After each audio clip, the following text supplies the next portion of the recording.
Okay, so we all know we're not going to be able to see each other in the concert hall for a while, but here's what we can do. Let's all find a way to keep music in our lives and to keep our spirits strong. Now, many years ago, my wife and I had the great pleasure of seeing Duke Ellington live in concert. And here's what he always said, and this is the way I really feel about all of you. Duke would always say, "We love you madly."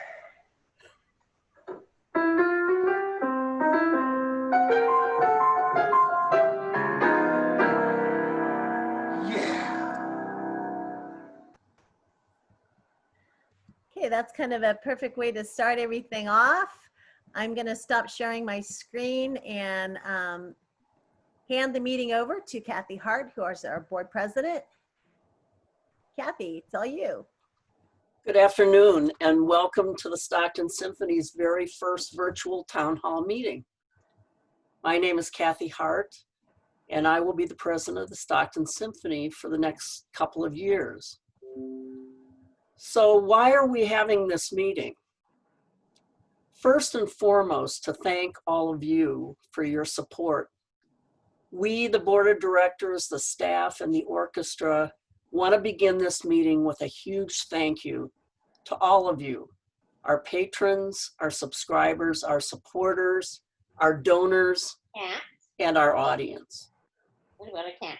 You are why this orchestra exists. It is your Stockton Symphony. We are forever grateful to all of you in good times and in these trying ones as well.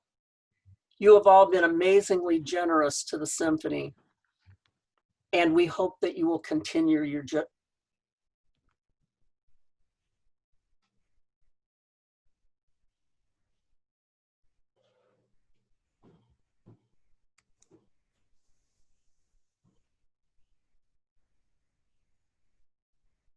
She muted.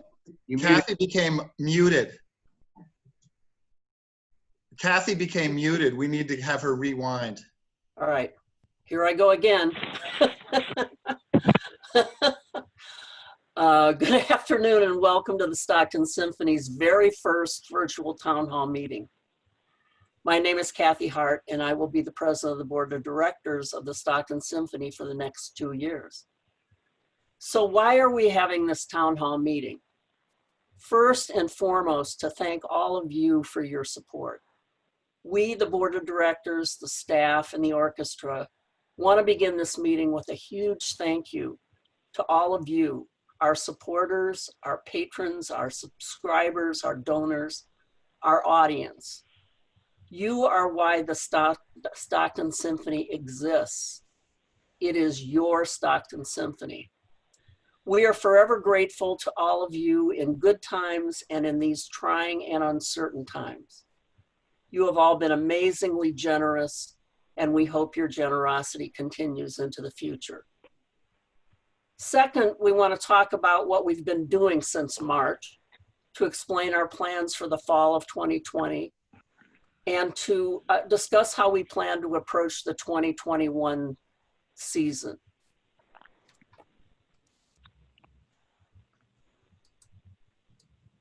Third, to thank Jim Morris for his insightful leadership and for all that he has done for the Stockton Symphony over the years. Jim has been a remarkable leader for the Stockton Symphony, and he will continue to serve on the board to lend his ideas and advice to the board and staff. Thank you so much, Jim. Fourth, to thank Pat Cox, Connie Bach, and Evia Briggs Moore for their many years of service, and to welcome our new board members, Bob Gutierrez, Nicole Goring, and Nico Torres. Over the years, Pat Cox has served as our detailed, accurate, and dependable secretary. Connie Bach has been a board member and alliance member for many years, and Evia Briggs Moore has served as a board member for a number of years and completes her term as board member and vice president for governance. Fifth, to give special recognition and eternal thanks to Phyllis Trachiotis, our finance director. As you probably know, Phyllis has been the glue that has held the Stockton Symphony together for many years. She has lent her expert accounting skills to this organization, helped to move the symphony forward, always reminding us that we must be fiscally responsible. She has accomplished this with boundless love for the symphony's music, for the members of this organization, and for all of you. We will all miss Phyllis and Dean as they begin a new chapter of their lives with their family in Alabama.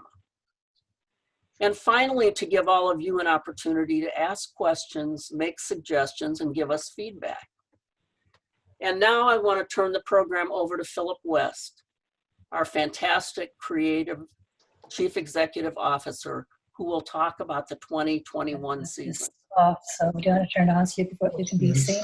No, I don't want to be seen. Okay. I just want to be Great. Don't need this, do we?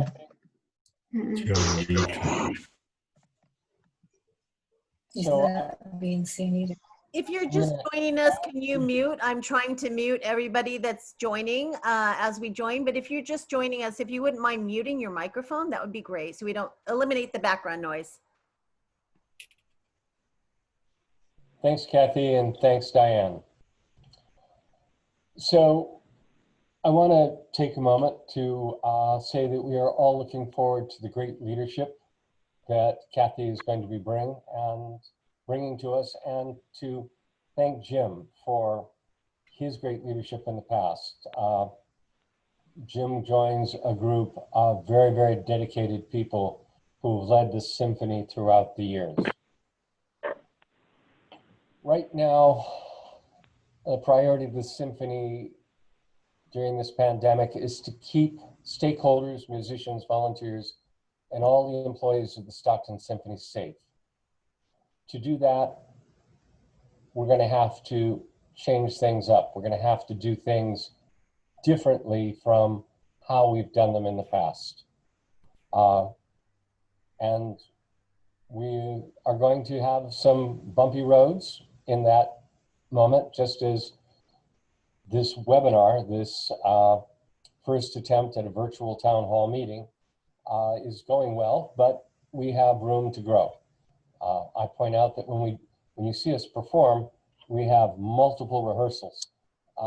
We don't get as many when we do this. So what are we going to do differently right now? First off and foremost, to keep everyone safe, the formal concerts in Atherton Auditorium have been canceled through December.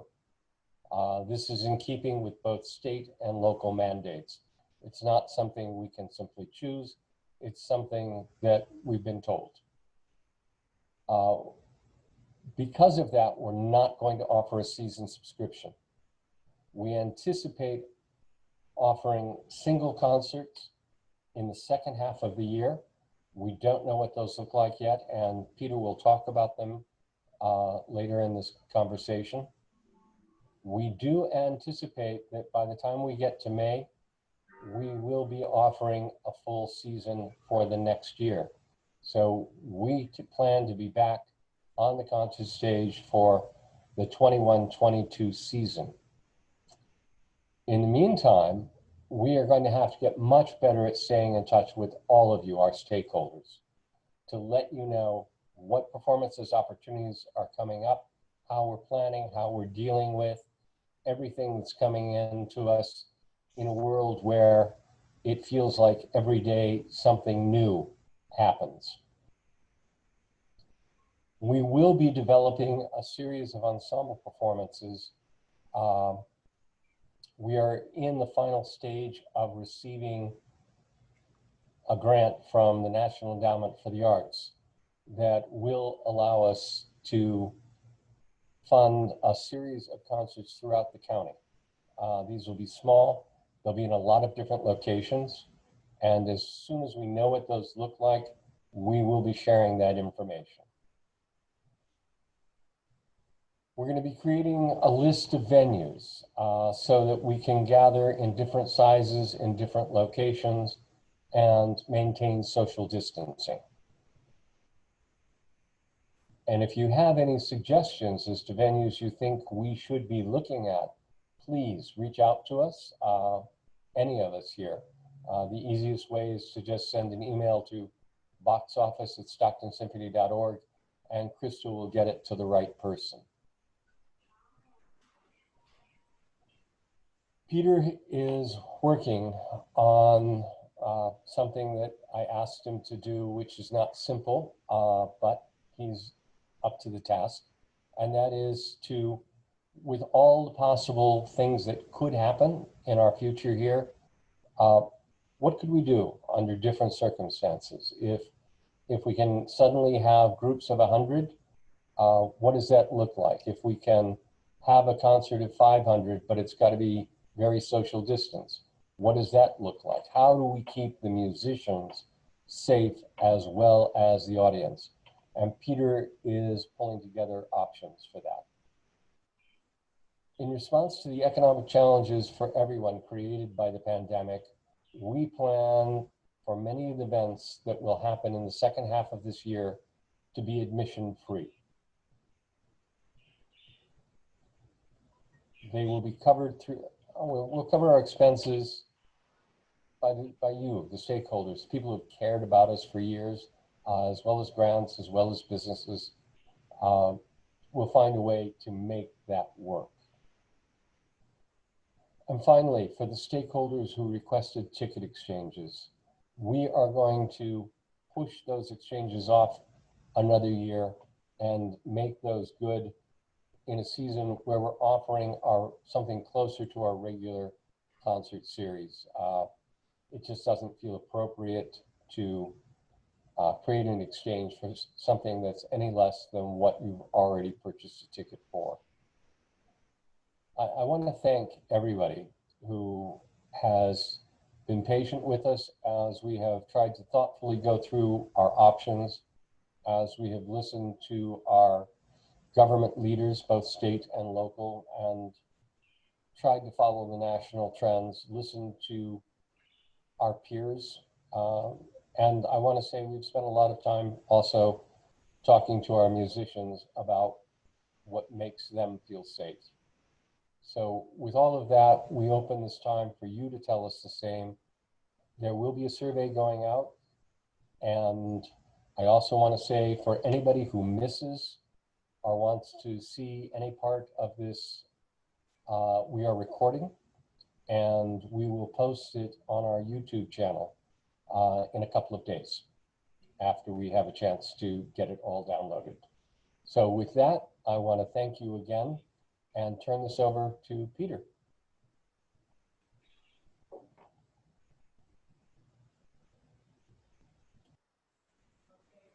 I'm perfectly willing to go now, but I thought there were going to be some questions delivered before my part of the agenda. Is that correct? The questions, Peter, we're going to send those afterwards in a group. So you're good. You're good to go. Okay. And so, greetings, everybody. Let's circle back to that video. If you can believe it, I made that video 3.5 months ago on March 23rd. And that was just around the time that the shutdown happened. And we issued a little friendly challenge with that video, which is, and we sent out emails with it, which is that if anybody could name those tunes, you'd get extra kudos. And either you thought it was too trivial and you didn't want to answer, or for some other reason, but we got practically 0 responses. So I'm just going to tell you what it was. I started by playing one of the love themes from the second movement of Tchaikovsky's Fifth Symphony. Perhaps it wasn't that recognizable because I was playing it on the piano and you didn't get to hear the fantastic Stockton Symphony playing it. But in any case, after that, I did my little spiel talking about Duke Ellington and how we love you madly, and we indeed do. Then the little thing that I played at the end was kind of an in-joke. Don't get around much anymore.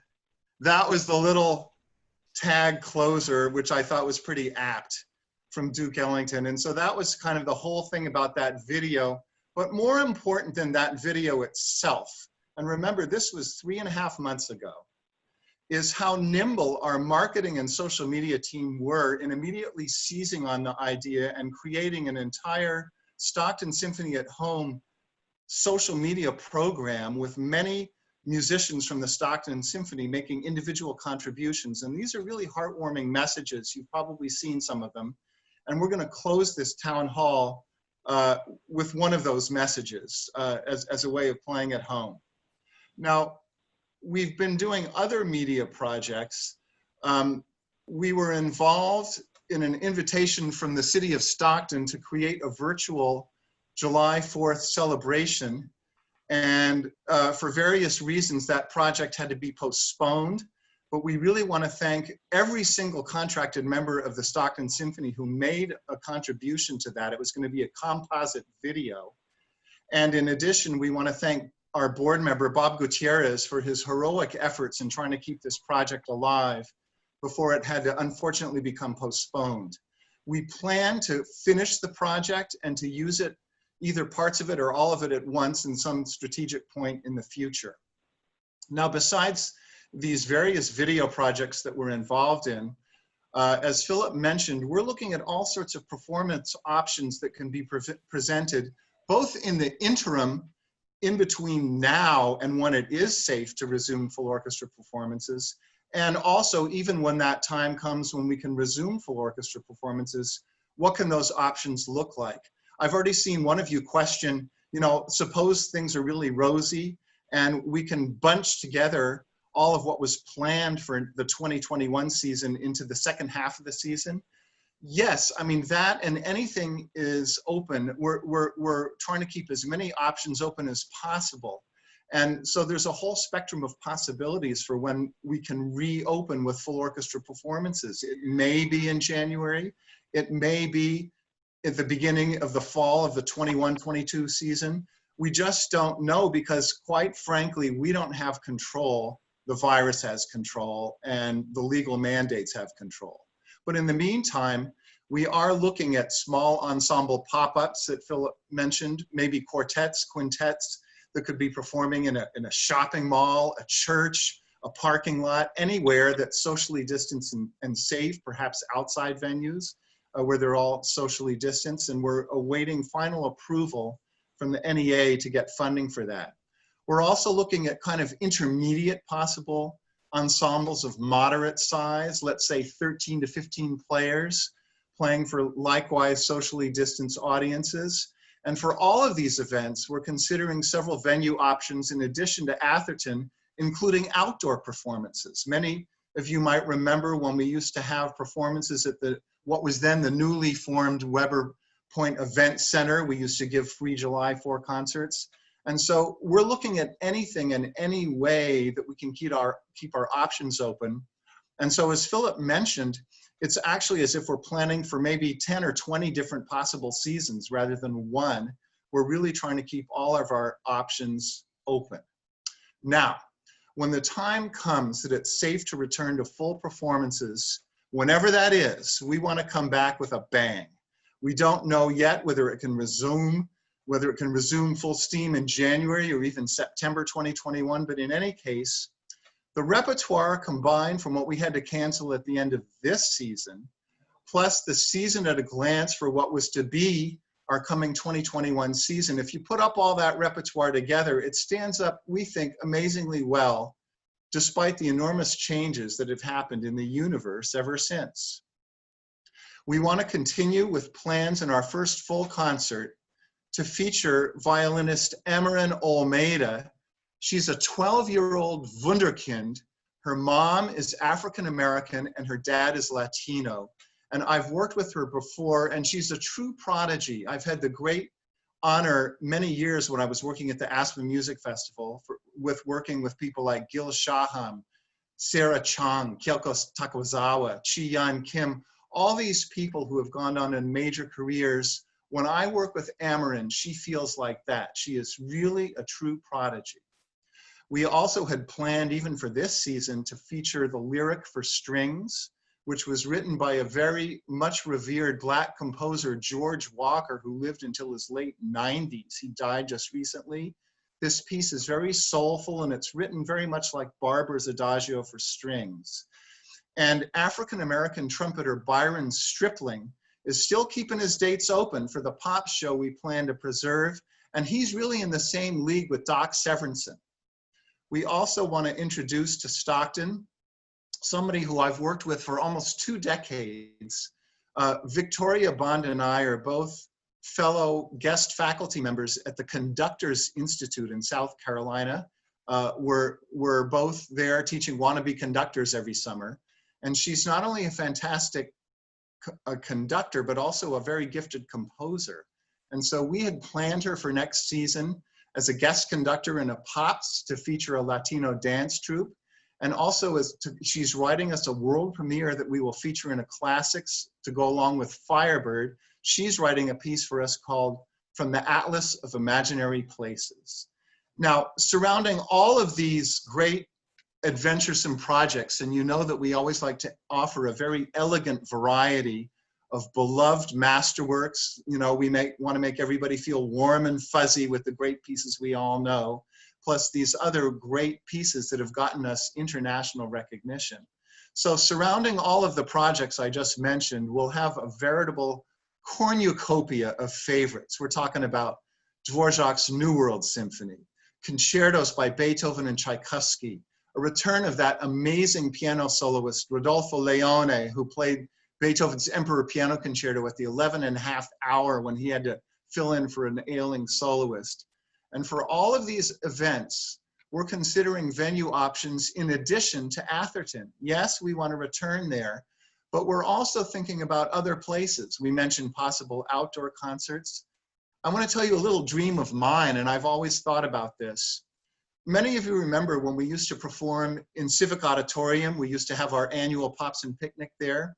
Well, to be quite transparent, the acoustics aren't all that great on the stage, but if you put the orchestra on the floor, we could have kind of a venue in the round where we would actually set up seating on the stage.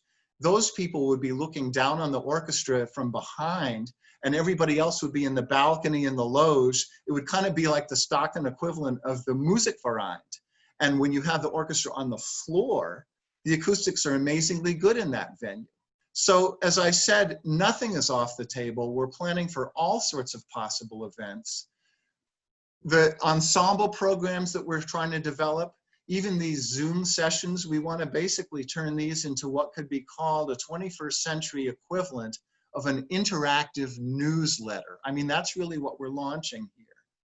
So the idea is behind all of these programs, when we finally get back to, quote, a new normal, we won't discontinue these programs, but rather we will have expanded our toolkit. We're not just in survival mode. When we finally return, we will have an expanded capacity. So we can't control world events. We are all planning for multiple scenarios, keeping as many options on the table as possible and inventing new ones along the way.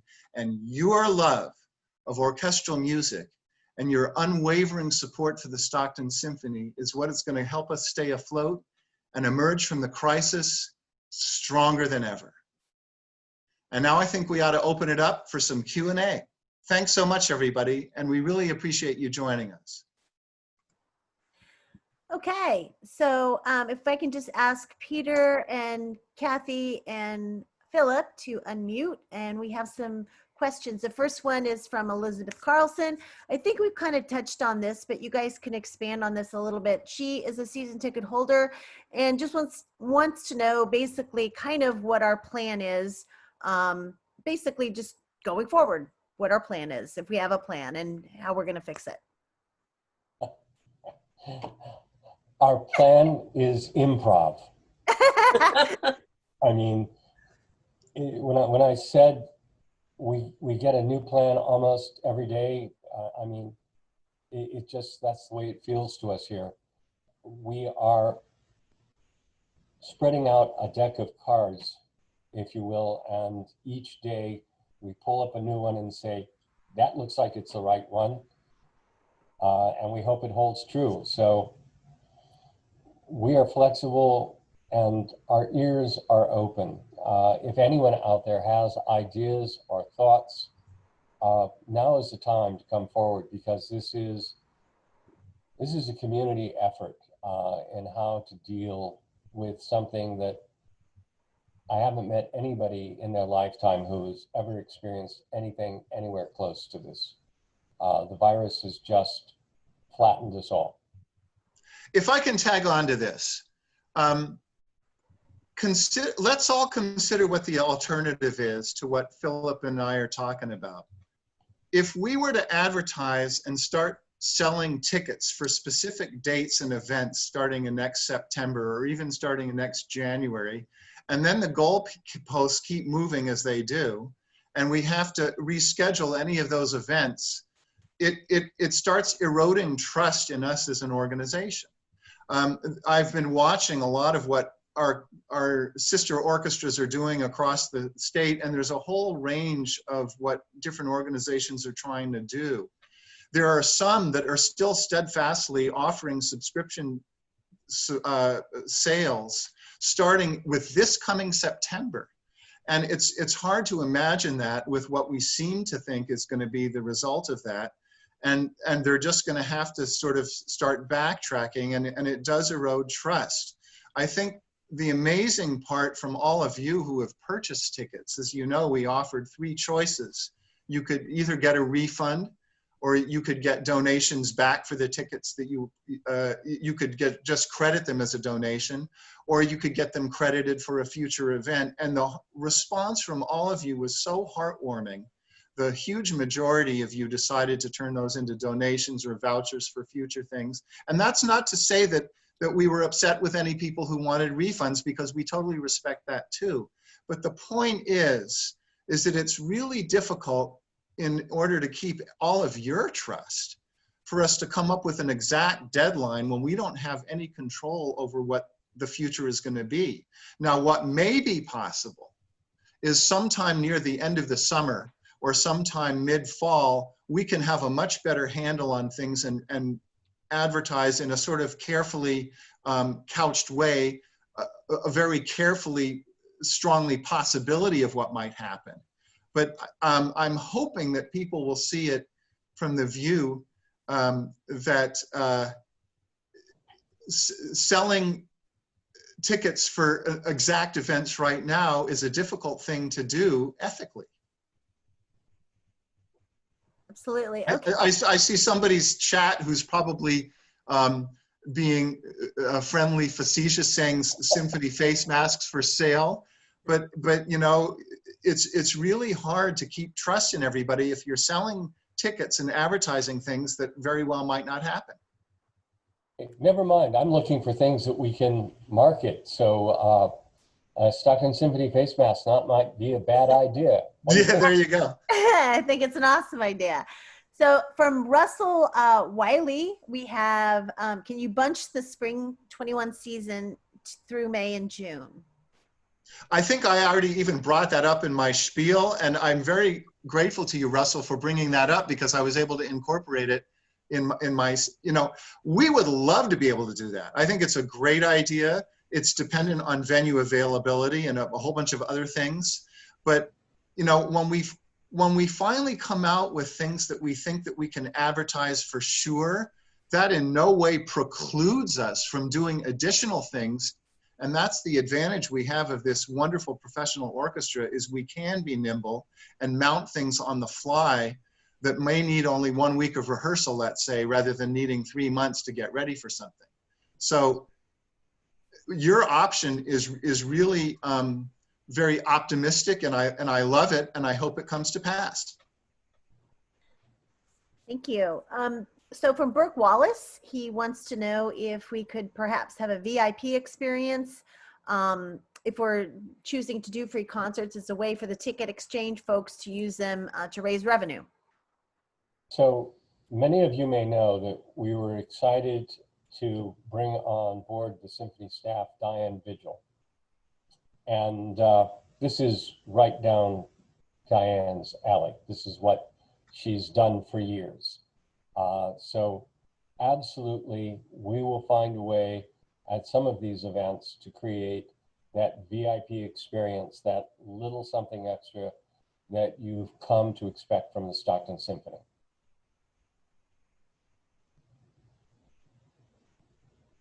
So we kind of had a statement, but I'm going to go ahead and put it out there. One of our patrons, Andy, suggested that she'd be happy to donate her season tickets. And she says she's done this for several other organizations, and she said she bets others would be willing to do the same. So just putting that out there, I think that's an awesome idea. Does anybody want to speak to that? The musicians are thanking her as well for this. Bless you. I saw a message come in from Alan Hitt about looking at wineries as possible venues. Great idea. Great minds think alike. I didn't have time in my compressed speech to mention all the places we're looking at, but absolutely, yes. When we're talking about outdoor venues, many wineries, just as you say, Alan, have big grounds that would be pretty cool for an outdoor concert. So yeah, great.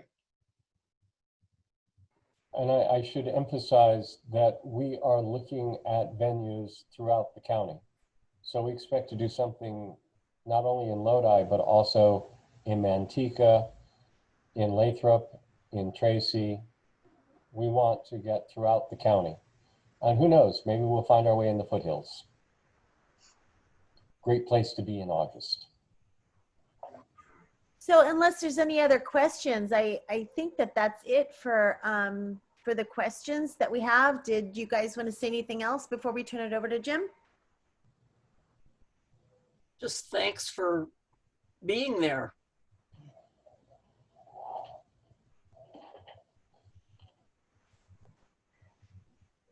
Lauren, one more question. Lauren Pham mentioned Weber Point Music in the Round at Civic Auditorium. I guess that would be for you, Peter. Well, I mentioned both of these, and Okay. so maybe you weren't already tuned in, or maybe you're just applauding the ideas, but in any case, another great example of great minds think alike. Yes, absolutely, we're thinking of Music in the Round at Civic Auditorium and Weber Point Event Center as possible outdoor venues. We want to keep any options on the table that can, again, give us what we're all living for, right? Is that we get to see each other and we get to have an orchestra communicating with you. You just can't beat live performance. I mean, it's something, you know, that can't be duplicated. We're in a situation now when we're looking at all sorts of alternatives, but we do all thirst for that day when we can return, and we want to do it in any way and any place possible. All right, thanks you guys. I guess we're gonna close this up with Jim and then a small musical performance. So Jim, you're on. Thank you. It's been my honor and privilege to serve as the president of the symphony for the last 4 years, 3 of them with my great co-president, Dan Terry, and for 1 year flying solo. Had to pick this past year as being that solo flight. There are so many people to thank that I'm more than likely going to leave somebody out, and so I will apologize in advance if I do that. But the first person that I want to single out is the person that I've called our guardian angel, Phyllis. She has been more than anyone could ever ask for or hope for in her work for the symphony. We're going to miss you, Phyllis and Dean. We're going to miss you terribly, but I'm sure that we'll keep in contact, and we wish you all the best in your new stage of life. We've already thanked, Kathy has thanked our departing board members, so I won't repeat that, but I also want to thank tremendously our board, who particularly this year, but obviously in the past as well, has worked so hard in these difficult times to keep things going, to search for and find a chief executive officer. Also our staff who has stood with us, our volunteers, our loyal patrons, our donors and our sponsors, and our musicians. And it's all of you have been so, I hate to say it, instrumental in the success of our symphony. Sorry, I was just channeling Peter. It's as Kathy and Philip and Peter said, it's important that we hear from you, not just at these hopefully monthly Zoom sessions, but in the interim as well, because we are here to serve you, and we always want to know how we're doing, and we want you and expect that you'll tell us whether it's good or bad. We need to know that.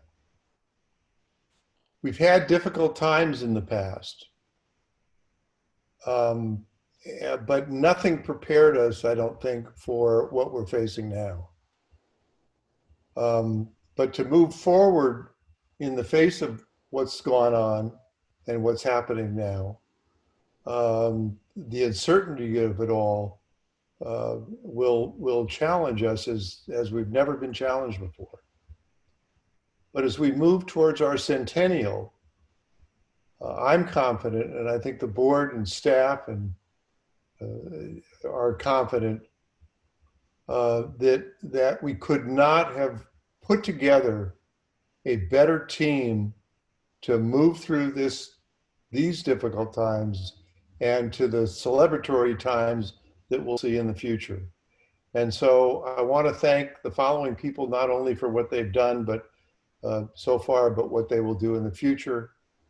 Diane Vigil, our development director, our vice president of development, Judy Goldstrand, our marketing director, Diana Tyler, of course, Philip, our CEO, and Peter.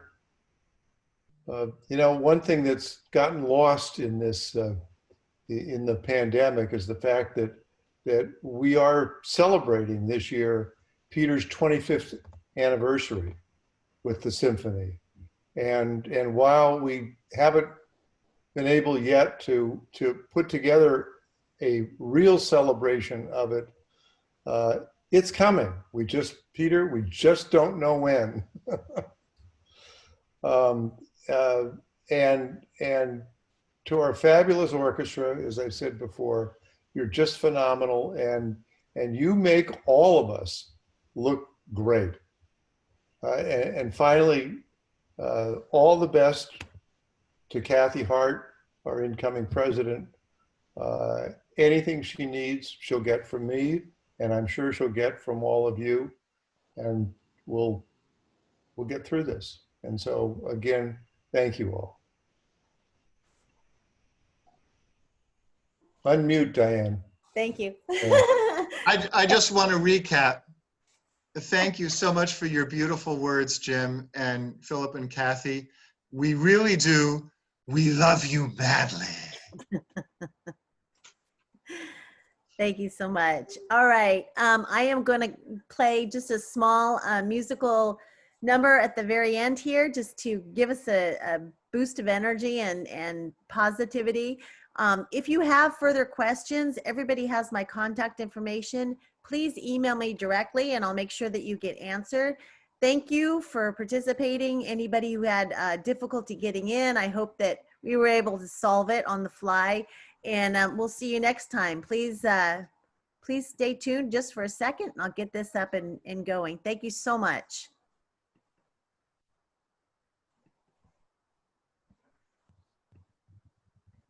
Good meeting.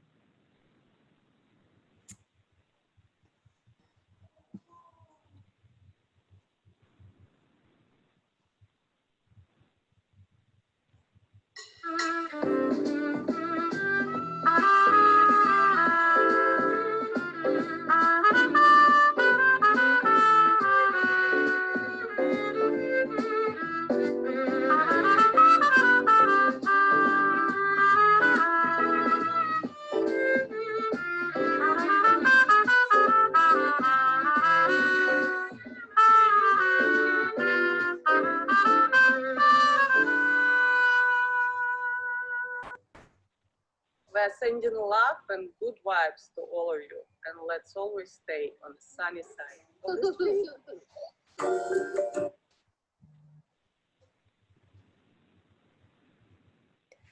Thank you all. That's it for today. We'll see you next time.